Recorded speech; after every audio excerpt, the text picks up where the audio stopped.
Pineapple Kesari വളരെ സിമ്പിളായിട്ട് എങ്ങനെയാണ് ചെയ്തെടുക്കുന്നതെന്ന് നോക്കാം. അതിനുവേണ്ടി പാൻ ചൂടാകുമ്പോൾ നെയ്യ് ഒഴിച്ച് കൊടുക്കുക. പിന്നെ അണ്ടിപ്പരിപ്പ് മുന്തിരിയൊക്കെ ചേർത്ത് ഒന്ന് വറുത്ത് മാറ്റി വെക്കുക കേട്ടോ. ആ നെയ്യിലേക്ക് ഒരു കപ്പ് റവ കൂടെ ചേർത്ത് ഒരു റെഡിഷ് കളർ ആവുന്ന സമയത്ത് തീ ഓഫ് ചെയ്ത് വേറൊരു പാത്രത്തിലേക്ക് മാറ്റി കൊടുക്കുക.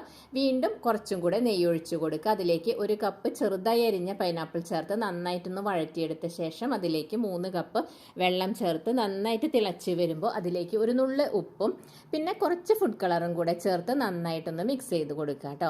അതിനുശേഷം വറുത്ത് വെച്ച റവ അതിലേക്ക് ചേർത്ത് നന്നായിട്ടൊന്ന് അത് വഴറ്റിയെടുക്കുക. ഇപ്പോൾ ദാ നല്ല ഡ്രൈ ആയി വന്നിട്ടുണ്ട്. ഈ സമയത്ത് ഇതിലേക്ക് പഞ്ചസാര ചേർക്കുക. അപ്പോൾ ഇതൊന്ന് നന്നായിട്ട് ഒന്ന് ലൂസായി വരും. ഇത്രയും മതിയാവും.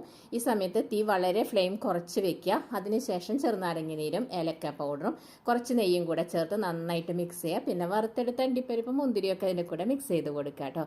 ഇത്രയേ ഉള്ളൂ. പൈനാപ്പിൾ കേസരി റെഡി ആയിട്ടുണ്ട്.